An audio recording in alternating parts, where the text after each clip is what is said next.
నమస్కారం.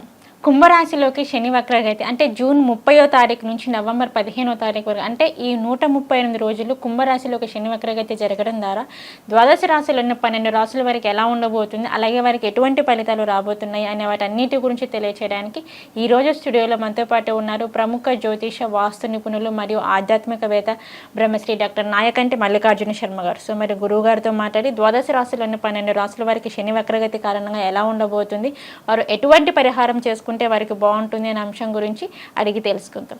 నమస్కారం గురువు. నమస్కారం. గురుగారు, శని వక్రగతి కారణంగా వచ్చేసి మరి మకర రాశి వారికి ఎటువంటి ఫలితాలు రాబోతున్నాయి అంటే మనకి జూన్ 30వ తారీఖు నుంచి నవంబర్ 15వ తారీఖు వరకు కుంభరాశిలోకి శని వక్రగతి జరగబోతుంది కాబట్టి మరి ఈ 138 రోజుల్లోని మరి మకర రాశి వారికి ఎటువంటి ఫలితాలు రాబోతున్నాయి అంటారు గురువుగారు? తప్పకుండా అమ్మ. ఓం శ్రీ గురుభ్యో నమః.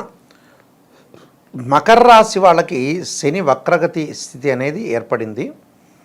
అంటే శని వక్రస్థితిలో కుంభరాశిలో 138 రోజుల పాటు జూన్ 30వ తారీఖు నుంచి నవంబర్ 15వ తారీఖు వరకు 138 రోజుల కాలం అనేది ఏర్పడింది. శని వక్రస్థితి అంటే దిస్ ఈజ్ ద రెట్రోగ్రేడ్ అంటారు. దీన్ని తెలుగులో వక్రగతి అంటారు. మరొక పేరు ఏమిటంటే తిరోగమనం. ఏదైనా సరే 2 ప్లానెట్స్ అనేవి రొటేట్ అవుతుండగా అంతరిక్షంలో ఒక ప్లానెట్ ఎప్పుడైతే దాని యొక్క వెలాసిటీ వేగం అనేది తగ్గుతుంటుందో అది రెట్రోగ్రేడ్లోకి వెళ్ళినట్టు, అంటే రెట్రోగ్రేడ్ స్టేట్లోకి వెళ్ళినట్టు, అంటే ఆ స్థితిలోకి వెళ్ళినట్టు అర్థం. అంటే ఆ స్థితి అనేది ఏంటంటే శనికి ఉంది. శని ఏదైతే మిగతా గ్రహాలతో పోటీపడి మిగతా గ్రహాలతో పోటీపడి రొటేట్ అవుతుండగా పరిభ్రమణం చెందుతూ ఉంటే ఆ శని గ్రహము దాని యొక్క వేగాన్ని తగ్గించుకుంటుంది. ఆ వేగాన్ని తగ్గించుకోవటం వల్ల ఈ ప్లానెట్ ఎప్పుడైతే సాటర్న్ ప్లానెట్ అనేది రెట్రోగ్రేడ్లోకి వెళ్ళిపోయింది. ఈ రెట్రోగ్రేడ్లోకి వెళ్ళిపోతే భూమి మీద నుంచి ఉండే వాళ్ళకి చూసిన వాళ్ళకి అది వక్రస్థితిలోకి, అంటే వక్రస్థితి అనుకోరాళ్ళు వెనక్కి వెళ్ళిపోయింది అని అర్థం. కానీ అది పైన అంతరిక్షంలో వక్రస్థితిలోకి వెళ్ళిపోయింది అని వక్రగతి అని అంటాం. భూమి మీద ఉండే వాళ్ళకి వెనక్కి వెళ్ళిపోయింది అని అర్థం. కానీ అంతరిక్షంలో మటుకు దాని యొక్క వెలాసిటీ తగ్గింది, వేగాన్ని తగ్గించుకుంటుంది అని ఆస్ట్రోఫిజిక్స్ చెప్తుంది. అయితే ఇక్కడ మకర రాశి వాళ్ళకి ఏంటంటే ద్వితీయ స్థానంలో శని యొక్క సంచారం కుంభరాశిలో ఉండటం అనేది జరిగింది. అప్పుడు దాన్ని ఎప్పుడైతే గోచారం అనేది ట్రాన్సిట్ సిస్టమ్ ఏం చెబుతుందంటే డైరెక్ట్ ట్రాన్సిట్ సిస్టమ్ వేరు, రెట్రోగ్రేడ్లో ట్రాన్సిట్ సిస్టమ్ వేరు. అంటే ఎప్పుడైతే రెట్రోగ్రేడ్లో ట్రాన్సిట్ సిస్టమ్ అనేది ఏంటంటే వాటి యొక్క వెనక స్థానాన్ని మనం అనాలిసిస్ చేయాలి. అప్పుడు మకర రాశి వాళ్ళకి ఏంటంటే జన్మంలో శని యొక్క ఫలితాన్ని మనం చూసుకోవాలి. అంటే ఏ ప్రయత్నం తలపెట్టినా కూడా కొంత ధనలాభం కలిగే అవకాశం అనేది ఒకటి ఉంటుంది. రావాల్సిన డబ్బు అనేది ఊహించని విధంగా చేతికి అందే విషయం. ఆర్థిక లావాదేవీలు అవన్నీ కూడా ఆస్తి ఒప్పందాలన్నీ కూడా బాగా లాభించే అవకాశం ఒకటి ఉండటం. కొద్దిగా కష్టపడినా కూడా ఆదాయ మార్గాలు అనేవి ఆశించిన ఫలితాలు ఇచ్చే అవకాశాలు ఒకటి ఉంటాయి. ఆరోగ్యం అనేది బాగా కుదుటపడుతుంది. దాంతోపాటు కుటుంబంలో శుభ కార్యక్రమాలు జరుగుతాయి. ఆస్తి వివాదాలు కూడా వాళ్ళకు అనుకూలంగా పరిష్కారం అవుతాయి. ఈ కాలంలో వ్యాపారులు మటుకు కొంత జాగ్రత్తగా ఉండాలి. అంటే శరీరం అనేది ఆరోగ్యపరంగా వీళ్ళకి కుదుటపడుతుంది, కానీ ఇంకా కొద్దిగా కుదుటపడాల్సిన అవసరం అనేది ఒకటి, నీడ్ అనేది ఒకటి ఉంటుంది వీళ్ళకి. దానికి శని ఎప్పుడైతే జన్మంలో ఉన్నాడు కాబట్టి కొంత పనులలో ఆలస్యం జరుగుతుంది, అంటే జాప్యం జరుగుతుంటుంది. అంటే ఊహించని రీతిలో పనులు జరుగుతున్నా కొన్ని మెయిన్ పాయింట్స్ ఏవైతే ఉంటే అలాంటి వాటికి మటుకు జాప్యం జరిగే అవకాశం, అంటే కాలయాపన జరుగుతుందని అర్థం.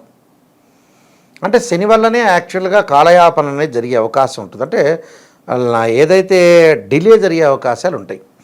అంటే వ్యాపారులు మటుకు కొద్దిగా కేర్గా ఉండాలి. ఎందుకు, వాట్ ఈజ్ ద కేర్, అసలు కేర్గా ఉండాల్సిన అవసరం ఏంది, నెసరీ ఏంటి అంటే వ్యాపారం చేసేటప్పుడు వాళ్ళ యొక్క క్లయింట్స్ తోటి ఆర్గ్యుమెంట్స్ చేయకూడదు. వివాదరహితుడుగానే ఉండాలి, కానీ వివాదాలు చేసుకోకూడదు. వాళ్ళు చెప్పే మాటకి సరే అని ఆలోచన చేయాలి, థింక్ చేయాలి, లైట్గా తీసుకోవాలి ఆ విషయాన్ని, వివాదరహితుడుగా ఉండాలి. అంటే వివాదం చేసుకోకూడదని అర్థం. అంటే వివాదం చేసుకోకుండా చాలా జాగ్రత్తగా ఉండాలి, వివాహరహితుడిగా మాత్రం ఉండాలి. దానితో పాటు వ్యాపారం విషయంలో అదే జాగ్రత్త వాళ్ళు తీసుకోవాల్సింది. విదేశాలకు వెళ్ళే అవకాశాలు ఉంటాయి. విద్యార్థులకి పరీక్షల్లో ఉత్తీర్ణత శాతం బాగా పెరగటం, ఆర్థిక పరంగా లావాదేవీలు అనుకూలంగా ఉంటాయి. ఆకస్మికంగా ధనలాభం, బంగారు ఆభరణాలు కొనుగోలు చేయటం, సేవింగ్ సంబంధించిన విషయాల్లో కూడా బాగుంటుంది. అంటే పోస్ట్ ఆఫీసులో కానీ, ఎల్ఐసిలో కానీ, బ్యాంకులో కానీ సేవింగ్ చేస్తారు. అంటే మనీని ఖర్చు పెట్టకుండా సేవ్ చేయడంలో సిద్ధహస్తులు అవుతారు వీళ్ళు. వాళ్ళు ఏదైతే చేస్తున్నారో ప్రొఫెషను, ఆ వృత్తిలో అనుకూలంగా ఉండటం, తోటి సహచరులతో కూడా బాగుంటారు. అంటే సహ ఉద్యోగులు ఉంటారు. సహ ఉద్యోగులు అంటే తోటి కొలీగ్స్ ఎవరైతే ఉంటారో ఆ కొలీగ్స్ తోటి కూడా బాగుంటారు. తర్వాత ఫ్రెండ్స్ తోటి, బంధువులతోటి అనుకూలంగా ఉంటుంది. అలానే గృహాన్ని నిర్మించాలని ఒక డిజైర్ వీళ్ళకి. అంటే ఇల్లు కట్టుకోవాలి, అది ఆ కట్టుకునే త్వరలో కట్టుకునే అవకాశాలు అనేవి ఉంటాయి వీళ్ళకి. ఇల్లు కట్టుకునే అవకాశాలు ఉంటాయి, ఇల్లు నిర్మించుకోవటం అనేది ఉంటుంది. సంతానం ద్వారా సుఫలితాలు రావటం, సంతానం డెవలప్మెంట్ చెందడం, భార్యాభర్తల మధ్యలో చిన్న చిన్న విషయాల్లో మటుకు వివాదాలు ఉంటాయి. అవి లిమిట్ వదిలేయాలి. కొన్ని జరుగుతుంటాయి కాలానుగుణంగా. వాటిని ప్రతిదాన్ని భూతద్దం వేసుకొని పట్టుకుంటే జీవితం అనేది సాగదు. అలాంటి విషయాల్లో కూడా మార్పు జరగాలి. అంటే మానసిక స్థితి అనేది మార్పు జరగాలి వీళ్ళకి. మానసిక స్థితి అనేది ఈ 138 రోజుల్లో మానసిక స్థితిని మార్పు జరుగుతుంది. మార్పు జరుగుతుంది కాబట్టి వీళ్ళకి బెటర్ రిజల్ట్స్ వచ్చే అవకాశాలు ఒకటి ఉన్నాయి. దాంతో కూడా ప్రయాణాల వల్ల లాభం కలుగుతుంటుంది. సుదూర ప్రాంతాల్లోకి వెళ్తారు. తన తోటి దగ్గర బంధువుల్లో వివాహ శుభ కార్యక్రమాల్లో పాల్గొంటారు. వీళ్ళకి అవార్డులు, రివార్డులు వీళ్ళ వృత్తిలో బాగుంటాయి. అంటే ప్రతిదీ కూడా వీళ్ళని గౌరవించే మనుషులు ఎక్కువ మంది అవుతారు. అంటే గౌరవ మర్యాదలు పెరిగే ఛాన్స్ అనేది బాగా ఎక్కువ ఉంది. కాబట్టి గౌరవ మర్యాదలు బాగా పెరిగే అవకాశం, ఛాన్స్ అనేది ఉంటుంది. ప్రతి పనిలో కూడా అనుకూలమైన ప్రయత్నాలు సఫలీకృతమయ్యే అవకాశాలు ఎక్కువ ఉంటాయి. అంటే వాళ్ళు చేసే ప్రతి పని కూడా బాగుంటుందని అర్థం. అలాంటప్పుడు ఎవ్రీథింగ్ విల్ బి ఓకే అని చెప్పుకోవచ్చు, పెద్ద ప్రాబ్లం ఏం లేదు. కానీ మరికొన్ని పరిహారాలు చేసుకొని మనం ముందుకు వెళ్ళామనుకోండి, ఈ మకర రాశి వాళ్ళకి బాగుంటుంది. ఆ పరిహారాలు చేసుకొని మనం ముందుకు వెళ్తేనే లైఫ్లో కొన్ని విషయాలు మనకి ఏదైనా సరే జీవితంలో కొన్ని అడ్డంకులు కలుగుతుంటాయి. ఆ అడ్డంకులు రాకుండా మనకు ముందు నిర్ణయం ప్లాన్గా వెళ్తారు.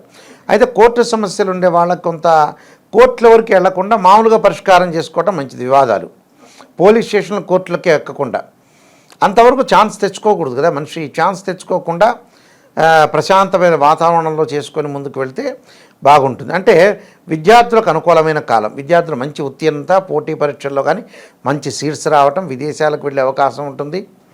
అలానే సంతానం లేని వ్యక్తులు ఉంటారు, ఇన్ఫెర్టిలిటీ ఇష్యూస్ అంటారు. సంతానం కలిగే అవకాశాలు కూడా ఉన్నాయి వీళ్ళకి. అంటే కొద్దిగా ప్రెగ్నెన్సీ అప్పుడు కొద్దిగా ప్రాబ్లమాటిక్ వస్తుంది, కానీ అయినా కూడా దానికి సొల్యూషన్ వాళ్ళకు ఒకటి ఉంటుంది. ప్లస్ డాక్టర్స్ మంచి ఆపరేషన్ చేసి మంచి సంతానం కలిగే అవకాశాలు వీళ్ళకుంటాయి. అందువల్ల ఆరోగ్యం అనేది కొంత కుదుటపడని చెప్పవచ్చు. కొన్ని పరిహారాలు చేసుకొని ముందుకు వెళ్ళాలి. ఓకే గురువుగారు, ఈ మకర రాశి వారికి వచ్చేసి ఇంకా మెరుగైన ఫలితాలు కావాలి అనుకున్నా కానీ మరి మీరు ఎటువంటి పరిహారం చేసుకుంటే వీరికి బాగుంటుంది అంటారు?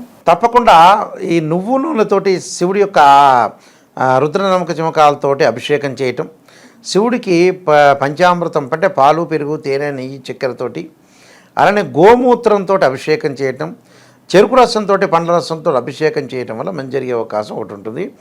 సోమవారం వీళ్ళు అమ్మవారి యొక్క అర్చన అంటే రాజరాజేశ్వరి అమ్మవారిని, దుర్గాదేవిని కూడా కుంకుమార్చన చేయటం చాలా మంచిది. అంటే ప్రాతకాలంలో కానీ, ప్రదోష కాలంలో కానీ.